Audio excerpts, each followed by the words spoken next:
I'm physically and emotionally exhausted from childcare, and this is when I need your support the most. I desperately tried to stop Damien. I'm at my wit's end listening to Sage cry every night. Besides, isn't it the mother's job to raise children? I can do whatever I want. Damien had the nerve to say such things. How cruel. Going on vacation by yourself at such a difficult time. I'll have fun without you. Damien laughed as he threw these words at me and hurried out with his luggage. I tried to chase after him, but I couldn't because I heard Sage crying from the back room.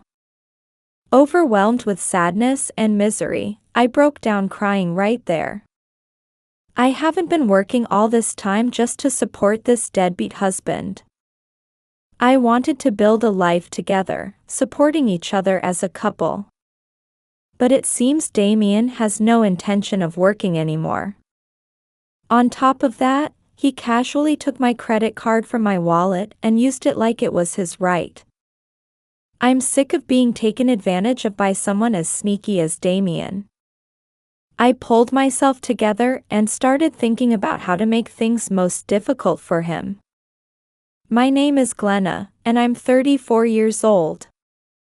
I've been working continuously at a major corporation since I joined. I met my husband Damien at a bar I often visited after work. He was working there as a bartender. Damien is 6 years younger than me, currently 28. He was handsome and friendly, always listening sympathetically to my work complaints. Before I knew it, I looked forward to going to Damien's bar after work. Eventually, we started dating, but my parents opposed our marriage. They tried hard to convince me to date someone from my company instead. But I was determined. Right after we got married, Damien helped with various household chores. Since his work started in the evening, he would do the laundry and cleaning while he was home during the day. Glenna, you're busy, so I'll make dinner today, Damien would say, showing consideration for my hectic schedule. When I came home, Damien's cooking would be laid out on the table.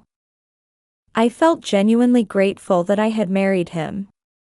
However, about 6 months into our marriage, Damien started to change. The trigger was my pay stub. One day, Damien happened to see my pay stub on the table and said, "Hey, Glenna. Do you really make this much?" Damien stared intently at the stub with a surprised expression. True, I had never told Damien exactly how much I made monthly. I knew you earned quite a bit, but I never imagined you made this much. I work on my feet all day and barely make anything. Damien muttered discontentedly to me while clasping his hands behind his head. Then one day, Damien suddenly said to me, "I quit my job." What? I was shocked. He quit his job without consulting me, his wife, at all. Honestly, my earnings are nothing compared to your salary, and I figured we could live on just your income. I'll focus on the housework, so you can throw yourself into your job. I was speechless. Actually, that day, I wasn't feeling well and had just confirmed with a pregnancy test from the pharmacy. The result was positive. I had planned to tell Damien about the pregnancy that day. Actually, I'm pregnant. What? Damien seemed very surprised by this sudden news. I found out today with a test. I'll have to take maternity leave for a while, so I'm a bit worried about you quitting your job.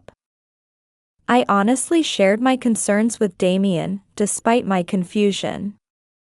He immediately replied, "But your company pays maternity benefits, right?"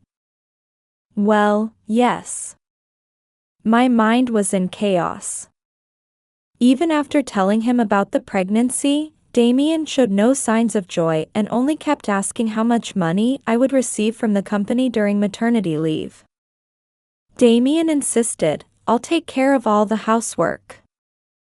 I'll take care of the baby too.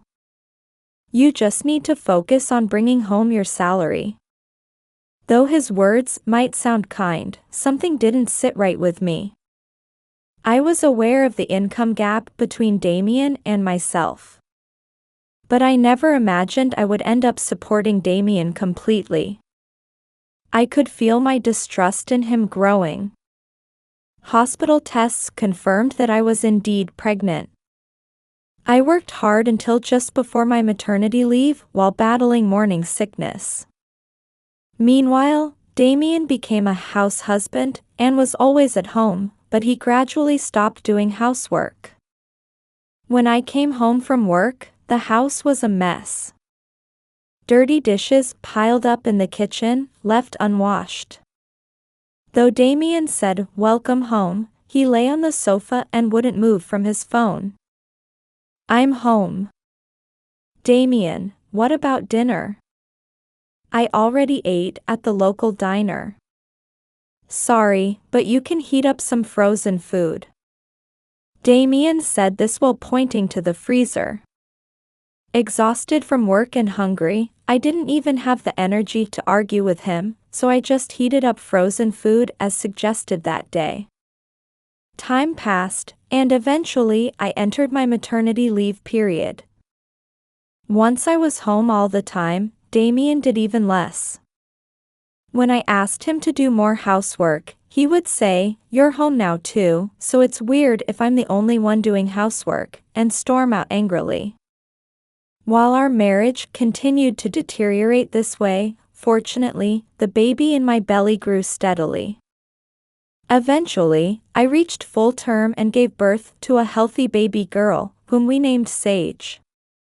After the birth, my mother came to our house to help out. I have an older sister named Natalie. Natalie is already married and lives in an apartment with her husband Kane. They don't have children, and Natalie is a housewife. One day, Natalie came to visit our house alone. "Congratulations on the baby, Glenna." Natalie brought a gift to celebrate my baby's birth. "Oh, she's so cute." Natalie happily held and gazed at Sage. Damien watched Natalie with a smirk. I felt uncomfortable. Compared to plain, work-focused me, Natalie was a striking beauty with the charm to captivate men. Every time Natalie came to our house, Damien would act lovesick and hover around her. "It's hot today."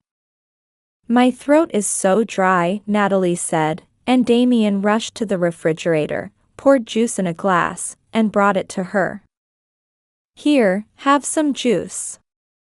"My, Damien, you're so thoughtful." I wish my husband was this considerate. Saying this, Natalie drank the juice in one go. Damien stood there with a shy smile, not leaving Natalie's side. After Sage was born, Natalie started coming to our house frequently. Each time, Damien would happily chat with her. Yet he completely ignored me, exhausted from taking care of Sage. A few months after Sage was born, her night crying had gotten worse lately. I was unsteady from lack of sleep. Damien grew increasingly irritated with Sage, who wouldn't stop crying. Shut up. I'm going crazy staying in this house all the time." I felt angry at Damien, who would yell such things. "If you hate being at home so much, why don't you go work? Lately you barely do any housework, and you don't help with Sage at all." Then Damien glared at me and shot back, "We can live fine on your maternity benefits, so why should I bother working?" I realized it then. Damien had no intention of working anymore. He had completely become a parasite. With Sage, we're going to need more and more money going forward.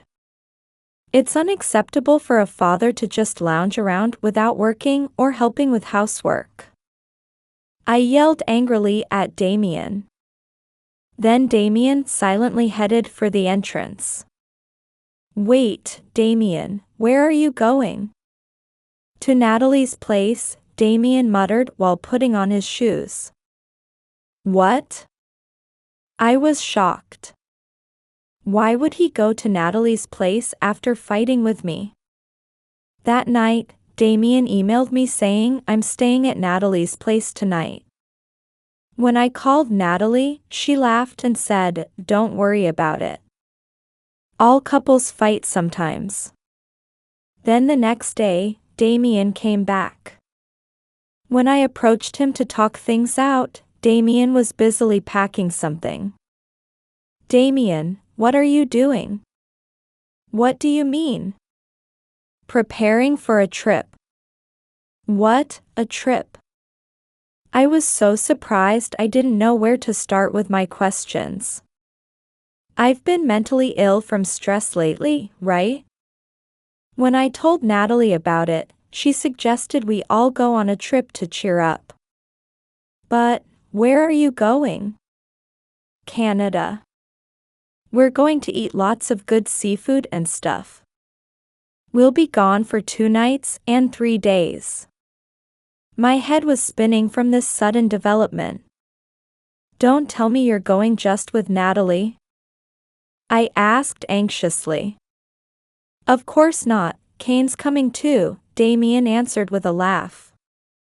I'm physically and emotionally exhausted from childcare, and this is when I need your support the most. I desperately tried to stop Damien. I'm at my wit's end listening to Sage cry every night. Besides, isn't it the mother's job to raise children? I can do whatever I want. Damien had the nerve to say such things. How cruel. Going on a trip with Natalie and them at such a difficult time. I'll have fun without you. Damien laughed as he threw these words at me and hurried out with his luggage. I tried to chase after him, but I couldn't because I heard Sage crying from the back room. I immediately called Natalie. Sorry. But everyone needs a break when they're mentally drained, right? I checked and found some available seats, and we managed to get round-trip tickets. Kane can take 3 days off work, so we're going on a quick trip to Canada. Oh, the taxi's here to pick us up. Bye. Wait, Natalie. Natalie hung up before I could finish talking. I stood there dumbfounded for a while, but then something occurred to me. Damien doesn't have any money of his own, so how does he plan to go to Canada? I had a sudden realization and checked my wallet. It wasn't there. My credit card that should have been in my wallet was gone. My company provides gold cards to employees and covers the annual fee. That card had disappeared from my wallet. I called Damien. Damien. You took my gold card without permission. I just borrowed it while you were in the bathroom. We're actually in the Gold Card Members Lounge at the airport right now. We're about to have some champagne. Damien answered in a relaxed voice. Taking someone's card without asking is theft. I shouted angrily. Ha, theft? I've been living off your income anyway, right? Using your credit card is just doing what I always do. No need to get so angry about it. See ya. With that, Damien hung up. I couldn't believe it. Next to me, Sage started crying again. Looking around the house, it was cluttered and messy, with things scattered everywhere. I was exhausted from constantly taking care of Sage. Yet here was Damien, going on a trip to Canada with Natalie and them. This is ridiculous. I broke down crying, feeling utterly miserable. That's right, I should contact the credit card company and request to cancel the card. I hurriedly looked up the company's contact information. But wait. I thought for a while. Then I decided not to make the call. For these 2 days, I'll let him freely use the card. Then, I'll request to cancel it at the moment when it will trouble Damien the most. On the 3rd day after they went to Canada, I explained the situation to the credit card company and had them block all card payments. Immediately, Damien called me. It seemed they had arrived at the airport early after checking out of their hotel.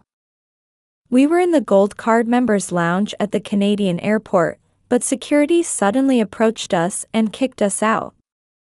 What's going on? Damien called in a panic. Well, you're not a Gold Card member to begin with, so it's natural that inappropriate people would be kicked out, isn't it? I answered calmly. Glenna, don't tell me you made the card unusable? Damien asked nervously. Yes, that's right, I answered briefly. You're kidding. Wait a minute. I'm being taken to some kind of interrogation room at the airport. They're grabbing my arm and escorting me. Damien was kind enough to give me a play-by-play report. Well, when someone who's not the cardholder uses it fraudulently, of course they'll be stopped, I replied. Hey, this isn't funny. At this rate, I won't be able to return to Japan. Damien seemed to be having all his belongings checked and inspected. I couldn't stop chuckling. According to Damien, Natalie and Kane were also being questioned in separate rooms. Apparently, Damien had paid for all of Natalie and Kane's travel expenses with my credit card. I was surprised to hear this. I couldn't believe he had paid for their expenses with my card too. Soon, Natalie called me. Hey, Glenna, thanks to you, we're being detained at the Canadian airport. Natalie accused me. Natalie, I had no idea. I didn't know he was using my credit card to cover your travel expenses too. Well, Damien came to us for help because he was at his limit, so Kane and I had no choice but to accompany him on this Canada trip. We just went along to help cheer him up, so isn't it natural for his wife to pay for the expenses? I was dumbfounded. Natalie was completely shameless. She had apparently let Damien pay for all their shopping and food expenses with my card too. Glenna, make the card usable right now. No. When I refused, Natalie raised her voice in anger. What's your problem? You're just a plain woman who's only good at working, and you had the nerve to have a baby before me. Stop being difficult and make the card usable right now. You must have plenty of savings anyway. Natalie said such shocking, horrible things to me. But this must be her true feelings. Because Natalie was prettier and always pampered by others, she had always looked down on plain old me. It seems she wasn't really happy that I had a baby before her. The voice on the phone suddenly changed to Kane. Hello, Glenna? This is Kane. I'm truly sorry about all this. Natalie lied to me. She told me, Glenna is begging us to go on a trip with Damien to help relieve his stress, and she'll cover all the costs. I was shocked. I couldn't believe Natalie would tell Kane such an outrageous lie. I'm going to buy my own airline ticket and return alone, Kane stated firmly. I could hear a panicked Natalie making a fuss in the background. What do you mean you're going back alone, Kane? Exactly what I said. I have my own credit card and cash, so I'll buy a ticket and go back. Wait. Why are you going back alone? Buy tickets for me and Damien too. Otherwise, we can't get back. Natalie angrily said to Kane. Damien seemed to join in, as I could hear his loud voice. Yes, Kane, please. Please buy our tickets too. Damien was shouting his plea to Kane. No, I refuse. I was surprised to hear Kane's words. Sure, I hated Damien and Natalie for using my credit card without permission. But I couldn't understand why Kane would treat them so coldly.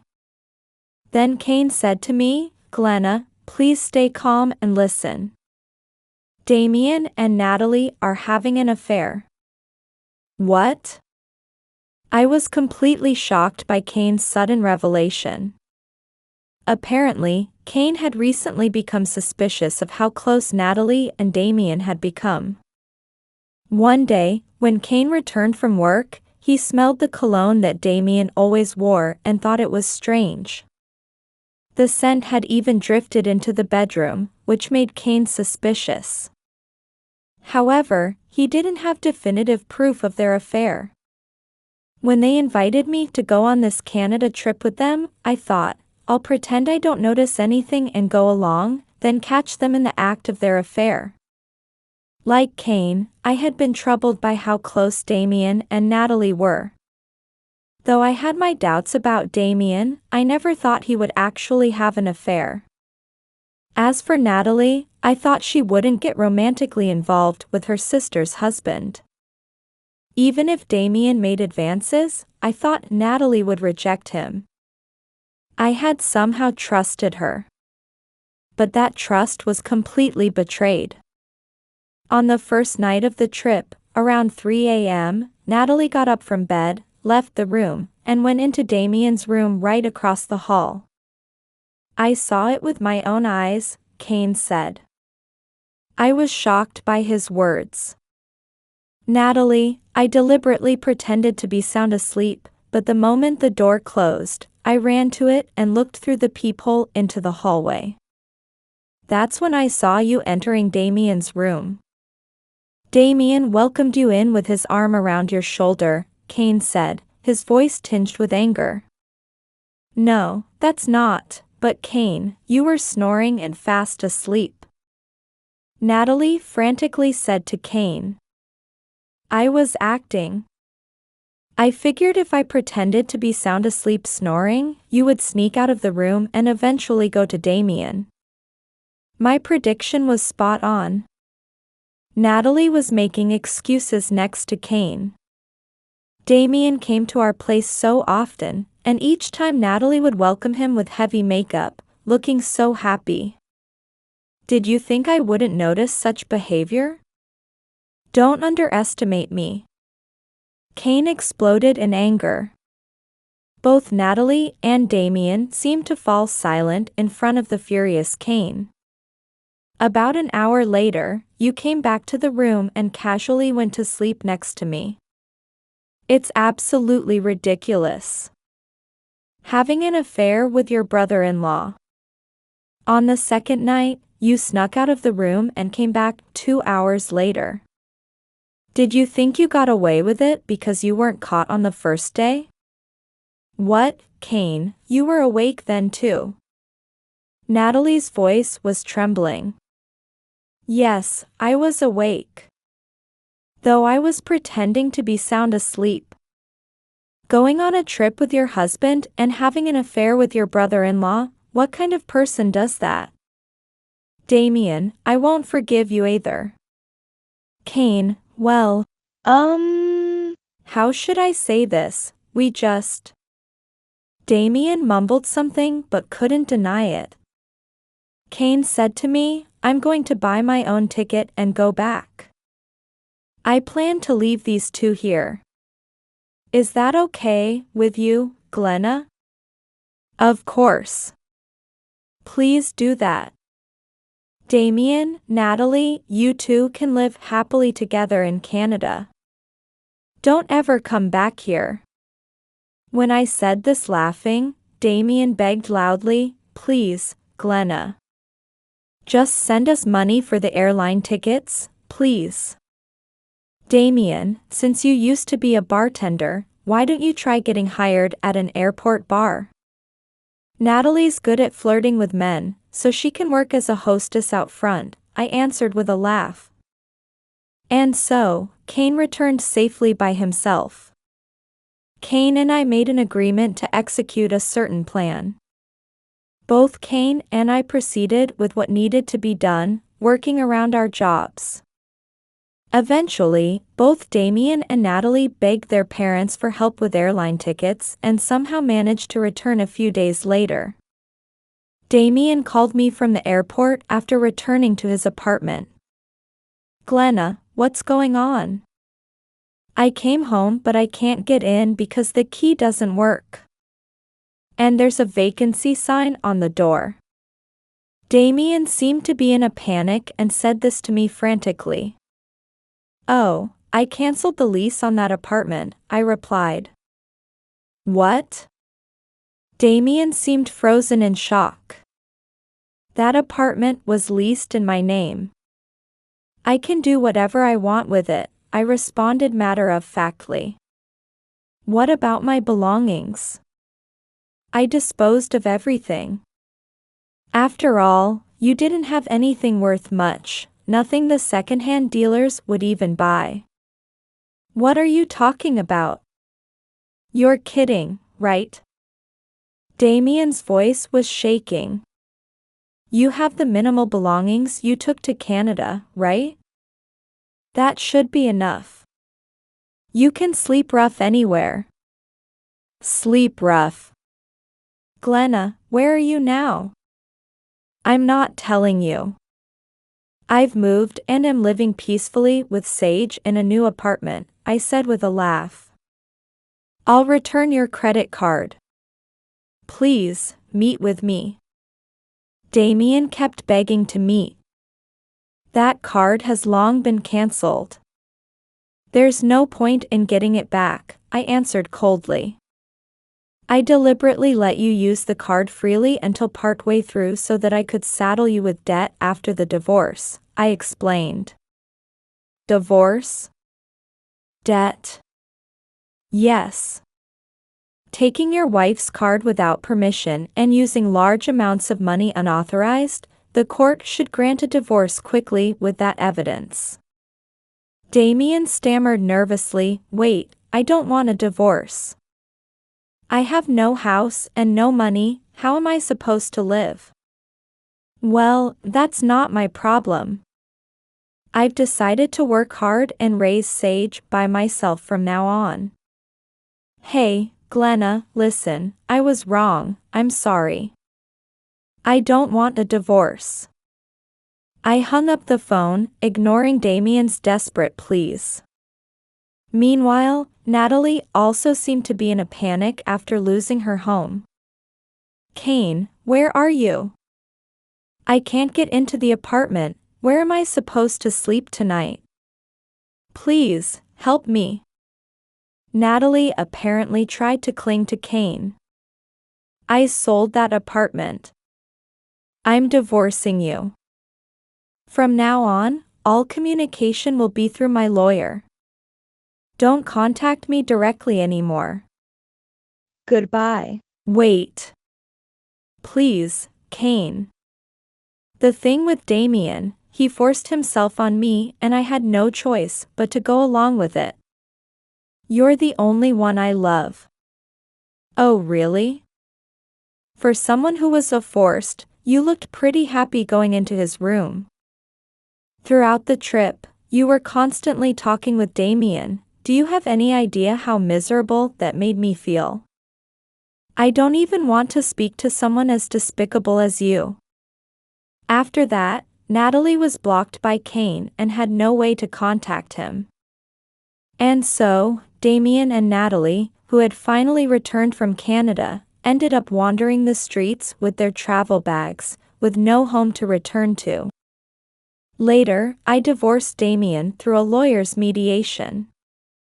I demanded compensation from both Damien and Natalie. Damien was also ordered to repay all the money he spent using my credit card. Kane and Natalie also divorced, and he demanded compensation from both Natalie and Damien. Damien and Natalie, both abandoned, apparently found a place to live together. It was a rundown apartment building about 40 years old. Damien wandered looking for work but couldn't find employment easily. He ended up doing day labor jobs at construction sites and moving companies. Meanwhile, Natalie also tried to find work to earn income, but having been a housewife all this time, she had trouble getting hired.